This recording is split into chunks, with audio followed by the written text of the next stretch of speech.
आइए आपको बराह रास्त ये चलते हैं। पाक बिजनेस एक्सप्रेस की इफ्तिताही तकरीब इस वक्त जारी है। पाक बिजनेस एक्सप्रेस की इफ्तिताही तकरीब इस वक्त जारी है। बराह रास्त मनाजिर आप देख रहे हैं कि वज़ीर आज़म ने तकरीब में शिरकत की है। उनकी जानिब से रिबन काटा जा रहा है। दीगर वज़रा भी उनके हमरा इस तकरीब में मौजूद हैं और वज़ीर आज़म की जानिब से पाक बिजनेस का इफ्तिताह कर दिया गया है।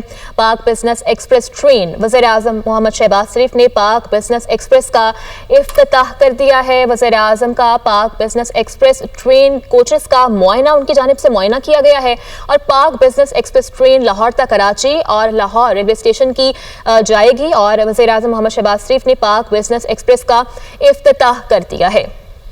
Minister for information Ata Tarar साहब, ministers, parliamentarians, senior civil servants, senior journalist और ऑफिसर्स फ्रॉम पाकिस्तान रेलवेज, ख़ातीन हज़रात, अस्सलामु अलैकुम। ख़ातीन हज़रात, मैं आप तमाम अहबाब को पाक बिजनेस एक्सप्रेस की लॉन्च पर खुशामदीद कहता हूँ। ख़ातीन हज़रात, प्राइम मिनिस्टर की क़यादत में पाकिस्तान रेलवेज़ को जो टर्न अराउंड किया जा रहा है, बहुत से इनिशिएटिव्स लिए गए।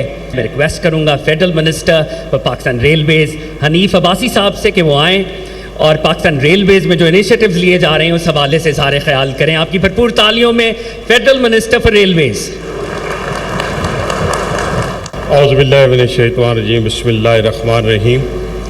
सबसे पहले तो मैं वज़ीर आज़म पाकिस्तान आपका शुक्रगुज़ार हूँ कि आप इन वीक डेज़ में इस्लामाबाद से ख़ुसूसी तौर पे इस बिजनेस ट्रेन के इफ्तिताह के लिए यहाँ तशरीफ़ लाए हैं। मैं आपका दिल की अथाह गहराइयों से आपको खुशामदीद कहता हूँ और आपके साथ आए हुए मेरे भाई अता तारड़ साहब, हुज़ैफ़ा साहब, मौसम बेग साहब और जितने हमारे इंटेलेक्चुअल्स यहाँ पे मौजूद हैं, उनका, अपने चेयरमैन का, अपने सीईओ का, अपनी पूरी रेलवे के जो हमारी टीम है उनका, और यहाँ पे और भी हमारे ABL से भी दोस्त आए हुए हैं, उनका भी सबका शुक्रगुजार हूँ।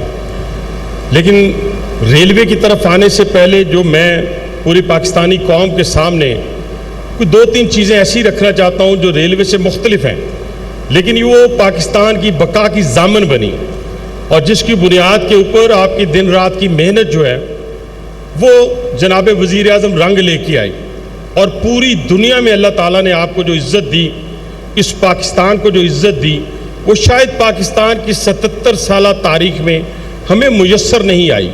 जो पहला सबसे बड़ा कारनामा था जब PDM की गवर्नमेंट आपने संभाली और इस पाकिस्तान को डिफ़ॉल्ट होने से बचाया, आज पूरी दुनिया भी उसको एक्नॉलेज करती है और पाकिस्तानी कौम भी आपको एक्नॉलेज करती है। ये कह देना बड़ा आसान होता है, उस पर अमल करना बड़ा मुश्किल होता है। और जनाब वज़ीर आज़म, दूसरा कारनामा जो आपने आपकी क़यादत में सर अंजाम दिया गया, टीम खेलती ज़रूर है अपने खिलाड़ियों के साथ, लेकिन नालायक कप्तान की मौजूदगी में वो डिलीवर नहीं कर सकती। इसी तरीके से ये जो मौजूदा सूरत हाल आपके सामने आई, जिसमें पाक भारत जंग, जिसमें अल्हम्दुलिल्लाह आज भी हमारा दुश्मन जो है अपने ज़ख्म चाट रहा है, उसके अंदर 2 मैं चीज़ों का जिक्र अगर ना करूं तो ये ज़्यादती होगी, बड़े कॉन्फिडेंस के साथ, बड़े अल्लाह ताला की ब्लेसिंग के साथ। और वो क्या था कि हिंदुस्तान ने जब पहलगाम के वाक़े के बाद पाकिस्तान को ललकारा और कहा कि हम इसका पानी बंद कर देंगे, तो आपने नेशनल सिक्योरिटी काउंसिल का इजलास बुलाया, बड़ी दिलेरी के साथ, तदब्बुर के साथ, बहादुरी के साथ। और वो जो नबी आखिर ज़मान सल्लल्लाहु अलैहि वसल्लम की इरशाद मुबारक भी है कि जो काम भी करने लगो तो मुशावरत से करो। मुशावरत की आपने और उसके नतीजे में आपका बड़ा एक सॉलिड किस्म की स्टेटमेंट आई जो फौरी आई। वो क्या थी कि अगर हिंदुस्तान हमारा पानी बंद करेगा तो हम हिंदुस्तान पे हमला कर देंगे। ये नहीं कहा कि हम सोचेंगे फिर देखेंगे, कि अपने पे हमला तस्वुर करेंगे। और दूसरा, पूरी दुनिया के सामने जब आपने उनको डिफेंसिव किया, वो कैसे किया? ये मेरे भी दिल की बात है, पाकिस्तानी कौम की भी दिल की बात है। वो जब पहलगाम के वाक़े पे आपने कहा कि इंडिपेंडेंट इंक्वायरी करवा लो और उसके बाद फैसला कर लो कि क्या हम उसमें मुलव्विस हैं कि नहीं। हिंदुस्तान दफाई पोजीशन में चला गया आपकी इस स्टेटमेंट की वजह से। और उसके नतीजे में क्या हुआ जनाब वज़ीर आज़म? जब जंग होती है तो एक मुल्क जो है वो हिंदुस्तान के साथ खड़ा नहीं होता और आपके साथ आपके दोस्त सारे आपके साथ खड़े हो जाते हैं। ये आपकी बेहतरीन खारजा पॉलिसी के नतीजे में मुमकिन हुआ, वरना ये मुमकिन नहीं था। इस पर भी मैं आपको खराज तहसीन पेश करता हूँ। जनाब वज़ीर आज़म पाकिस्तान रेलवे के ऊपर मैं ज़्यादा टाइम आपका नहीं लेता, दिल तो करता है कि आपकी जो इस पाकिस्तान के लिए खिदमात हैं उसको मैं बयान करता जाऊँ और लोग सुनते जाएं। ये तो मैंने अपने साथ में देखा ना 20-25 साल के साथ में कि आपने आज तक जब भी गुफ्तगू की तो अवामी गुफ्तगू, पूछा हॉस्पिटल कब बनेगा, पूछा मेट्रो कब बनेगी, ये ब्रिज कब बनेगा, ये मुल्क के लिए ये करना है कि अपने लिए तो सब ही जीते हैं इस जहां में, अपने लिए तो सब ही जीते हैं इस जहां में, है जिंदगी का मकसद औरों के काम आना। ये आपकी जिंदगी का शेवा है। जनाब वजीर आजम, जब रेलवे का कलमदान आपने मुझे सौंपा, आपका विजन में जानता था, आपकी सोच और फिक्र को मैं जानता था, और आपने 3 चीज़ों की तरफ मुझे, एक तो मुझे आपने कहा कि अल्लाह ताला ने आपको इज्जत दे दी, आप पीछे मुड़ के नहीं देखना, और आपने मेरे अमल से देख भी लिया होगा। आज जनाब वजीर आजम पाकिस्तान रेलवे, अल्हम्दुलिल्लाह मेरा ये अज़म है कि जो आपने मुझे कहा कि हमने चीज़ों को आउटसोर्स करना है, हमने इस रेलवे को डिजिटाइज करना है, कैशलेस इकोनॉमी की बात आप करते हैं। आज इस रेलवे के अंदर जब रिजर्वेशन ऑफिस में क्यू में लगा हुआ बंदा जाता था तो वो जो रिजर्वेशन ऑफिस में बैठा हुआ शख्स था वो कहता था कि कैश लेके आओ, या ना क्रेडिट कार्ड चलता है ना डेबिट कार्ड चलता है।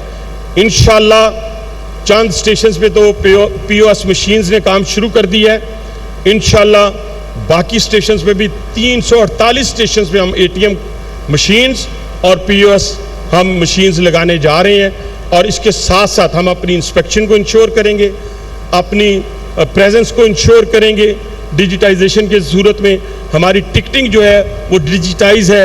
हमारे आप देखें कि आप जाएं पाक रेल आप निकालेंगे ऐप तो उसमें आपको अपनी ट्रेन का पता चल जाएगा। इसी तरह आप 117 मिलता ही नहीं था, कभी आपकी रेलवे की इंक्वायरी आगे से कोई जवाब ही नहीं देता था, वो भी इंशाल्लाह मुकम्मल नहीं मैं कहता, लेकिन विद इन 7 डेज उसी तरह बैंकिंग निज़ाम के तहत वो आपको रिस्पॉन्ड किया करेगा।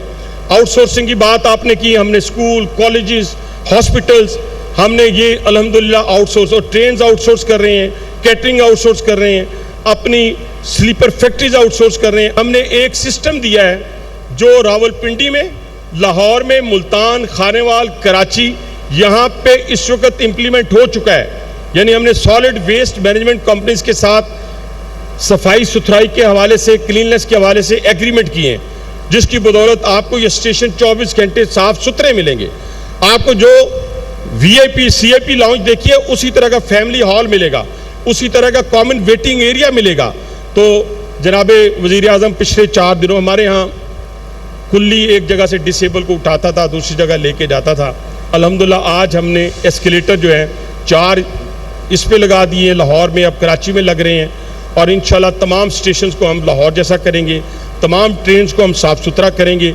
93 बिलियन पाकिस्तान की हिस्ट्री में 93 अरब रुपया जो है वो शायद रेलवे ने नहीं कमाया जितना अल्हम्दुलिल्लाह इस साल मेरी इस टीम, जिसमें चेयरमैन साहब लीड कर रहे हैं, बड़े सीनियर ऑफिसर हैं, बड़े डेड ऑनेस्ट हैं, और सीईओ साहब मेरे जो हैं वो बड़े डूअर हैं, और इनकी पूरी टीम जो यहाँ आपके पीछे बैठी हुई है, मैं इनके लिए कहूँगा कि आपकी तरफ से भी इनको खराज तहसीन पेश किया जाना चाहिए, और आप सब मिलके इनके लिए भी क्लैपिंग करें।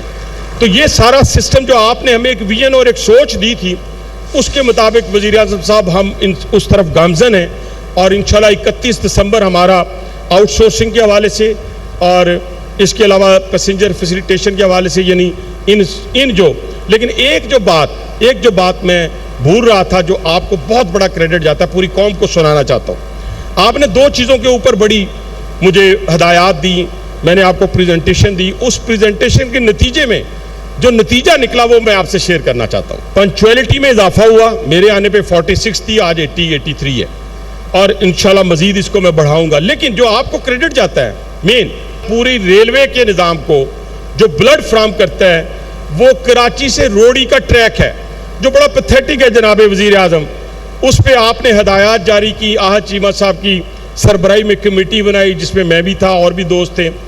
इंशाल्लाह ताला सर उस एग्रीमेंट के हम बहुत नज़दीक पहुंच चुके हैं। दूसरा, आपने मुझे जब हदायत की तो हमने पंजाब गवर्नमेंट का अगर जिक्र न किया जाए सर, या बलूचिस्तान हुकूमत का, तो ये बड़ी ज़्यादती हो। पंजाब हुकूमत ने सर जो सबसे बढ़कर हमारे साथ, और मैंने आपसे कहूँगा भी कि मज़ीद स्टैंप लगाने के लिए उनको ये कहें कि इस काम को जल्द शुरू करें। उन्होंने अपने बजट में 350 अरब आने वाले 3 साल के लिए मुख्तस कर दिया है।